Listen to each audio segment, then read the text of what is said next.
प्रभु ने चीर हरण की लीला की। अब चीर हरण की जो लीला थी उसमें क्या हुआ कि जो ब्रज की जितनी भी गोपियां थी वो माता कात्यायनी देवी की पूजा किया करती थी। किस लिए करती थी? क्योंकि वो प्रभु को अपने पति रूप में पाना चाहती थी, अपने स्वामी के रूप में। इसलिए वो नित्य सुबह भोर में उठती 4 बजे और चली जाती जमुना नदी में, वहां स्नान करती। स्नान करने के बाद माता कात्यायनी की विधिवत पूजा करती और एक प्रार्थना करती कि हे माँ, ये जो मेरा लाला है ये मुझे पति रूप में प्राप्त हो, ये मेरा स्वामी रूप में मुझे प्राप्त हो जाए। अब भगवान ने देखा कि ये गोपियां मांगने तो मुझे जाती हैं पर ये थोड़ी सी गलती कर रही हैं, थोड़ी सी भूल कर रही हैं। एक दिन क्या हुआ कि सारी गोपियां स्नान करके पूजा करके जमुना जी से वापस लौट रही थी। रास्ते में कन्हैया मिल गए। कन्हैया ने कहा, देखो गोपियों, तुम स्नान करती हो जाके जमुना जी में, पूजा करती हो, मुझे कोई समस्या नहीं, लेकिन ये जो तुम्हारे स्नान करने की पद्धति है ना, ये जो तुम्हारे स्नान करने का तरीका है जलाशय में, जमुना जी में, ये ठीक नहीं है, इसको थोड़ा सा बदल लो। गोपियों ने कहा, क्यों कान्हा? परीक्षित ने सुखदेव जी से पूछा कि भगवान ने ऐसा क्यों कहा कि आप अपने स्नान करने की पद्धति को बदलिए, बदलाव लाइए थोड़ा सा उसमें। सुखदेव जी कहते कि ये जो गोपियां हैं ना, जब जमुना जी में जाती हैं तो इनकी एक आदत है कि ये जमुना जी में जाएंगी तो भोर में ब्रह्म मुहूर्त में 4 बजे उठती हैं ये, और उठ के सीधे जमुना जी की तरफ जाती हैं तो सबसे पहले अपने पूरे वस्त्रों को उतार के जमुना जी के किनारे रख देती हैं। अपने सारे वस्त्रों को उतार के जमुना जी के किनारे रखती हैं, फिर जमुना जल में प्रवेश कर जाती हैं, स्नान करती हैं। भगवान ने देखा कि ये तो बहुत बड़ा पाप कर रही हैं, क्योंकि हमें कभी भी निर्वस्त्र होकर के स्नान नहीं करना चाहिए किसी भी जलाशय में, इससे हमें पाप लगता है। जल के स्वामी कौन है? वरुण देव, जल के देवता हैं वरुण देव। जब हम आप निर्वस्त्र होकर के किसी जलाशय में स्नान करते हैं तो उनका अपमान होता है, वो क्रोधित होते हैं हमसे, जल देवता का अपमान होता है। इसलिए भगवान ने आज समझाने का प्रयास किया कि देखो गोपियों, ऐसा मत करो, ये सही नहीं है। गोपियों ने कहा, देखो तो सही, एक छोटा सा नंद का छोरा मुझे सिखाने आया है। और एक बात बता कन्हैया, हम सुबह 4 बजे उठ के जाती हैं तो 4 बजे कौन सी समस्या है, कौन वहां आता है? कन्हैया ने 2 प्रकार से समझाया। कन्हैया ने कहा कि एक तो आप जल देवता का अपमान कर रही हैं, वरुण देव का। दूसरा बात यह है कि आप स्त्री हैं। आप क्या हैं? स्त्री। आप अपने पूरे वस्त्रों को निकाल करके तट पे रख देती हैं जमुना जी के, आप स्नान कर रही हैं। मान लीजिए कोई आया और आपके वस्त्रों को लेके चला गया तो समस्या हो जाएगी आपके लिए, आप घर तक कैसे जाएंगे? कन्हैया, गोपियों ने कहा, देख कान्हा, ज्यादा ज्ञान की बात मत बता। और 4 बजे हम उठ के जाती हैं, 4 बजे कोई वहां आता नहीं है, इसलिए इसकी चिंता है नहीं।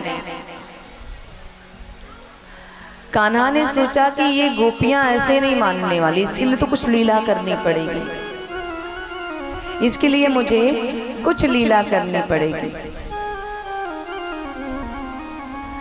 कन्हैया ने कहा कि अब इसके लिए विचार करने लगे कि मैं कौन सी ऐसी लीला करूं कि जिससे ये गोपियां सुधर जाएं, ये तरीका बदल दें। तो कन्हैया ने आज क्या किया, आज फिर से सारी गोपियां गई स्नान करने जलाशय में। जब जलाशय में स्नान करने गई तो प्रभु ने क्या किया कि आज प्रभु पहले से ही आकर के वहां पे विराजित थी। एक गोपियां गई अपने वस्त्रों को निकाली और किनारे में रखा।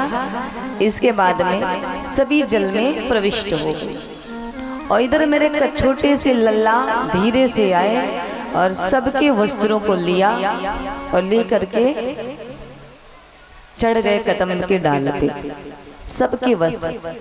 इसको चीर हरण की लीला कहा जाता है। अच्छा, कुछ भक्त कहते हैं कि ये बताओ भाई, ये भगवान ने जो चीर हरण की लीला की ये ठीक नहीं लगती। क्यों नहीं लगती भाई? किसी के वस्त्र को चुरा लेना, कोई व्यक्ति नहा रहा हो और उसकी बिना जानकारी में हम उसके वस्त्रों को चुरा करके लेके चले जाएं, तो ये कोई मर्यादा नहीं होती। और जो भगवान ही ऐसी लीला कर रहे हैं तो बताइए ये ठीक बात तो नहीं है।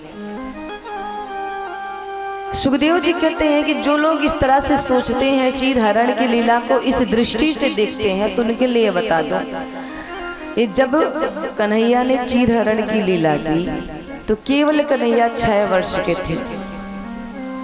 अब 6 वर्ष के बालक के हृदय में काम की भावना का तो कोई नामो निशान हो ही नहीं सकता। अब दूसरा भाव ये है कि भाई बच्चा आया, आपका कपड़ा लिया, वस्त्र लिया और लेके चला गया, आपने मांगा तो दे दिया, इसमें भी कोई पाप नहीं।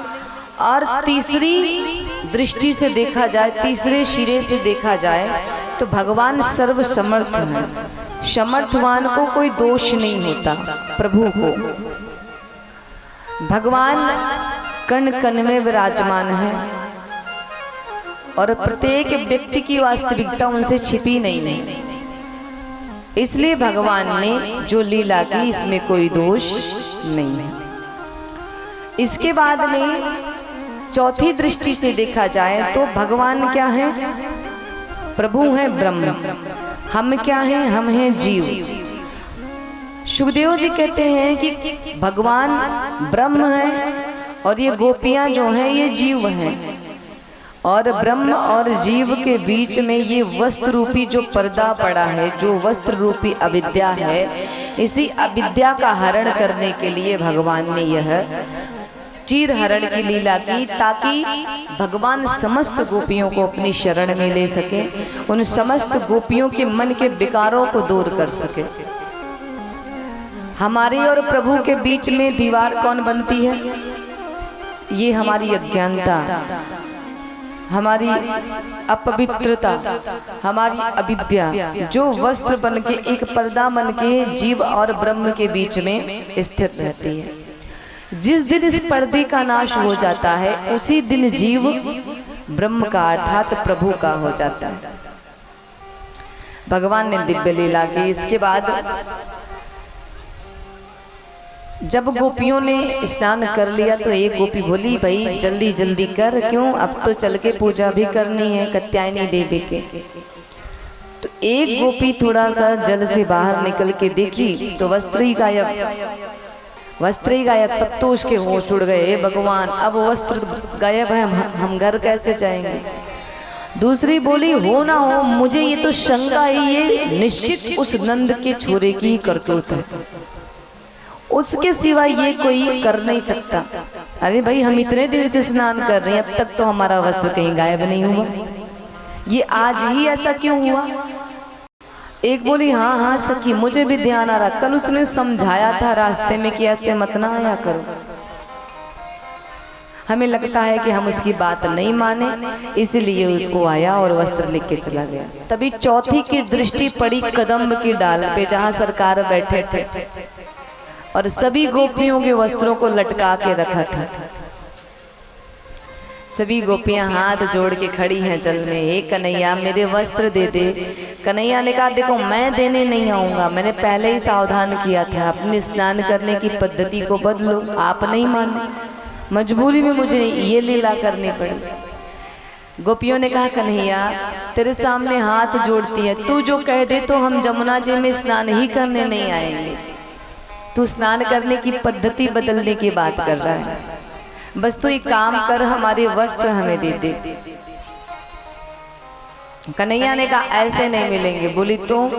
कन्हैया ने कहा अगर वस्त्र लेना है तो हाथ जोड़ो और हाथ जोड़ के एक एक करके मेरे पास आओ और मैं वस्त्र दूंगा, लेके जाओ। कुछ देर तो गोपियां खड़ी थी। गोपियां बोली प्रभु हे कृष्ण, हम तेरे पास तक आने की स्थिति में नहीं है। कन्हैया ने कहा ये मैंने कल ही समझाया था, नहीं मानी तो इसलिए मुझे करना पड़ा, अब तो आना पड़ेगा। अगर वस्त्र लेना है तो आओ, नहीं तो हमारा क्या, खड़ी रहो जल में। तो एक एक गोपी निकली, हाथ जोड़ते हुए प्रभु के पास गई और प्रभु से अपने वस्त्रों को लिया और ले करके धारण किया। आज कन्हैया ने बड़ी सुंदर बात की गोपियों से। कन्हैया ने कहा सुनो, जो तुम क्यों आती हो स्नान करने मैं ये भी जानता हूँ, और कात्यायनी मैया से क्या मांगती हो मैं ये भी जानता हूँ। इसलिए जाओ, मैं आपको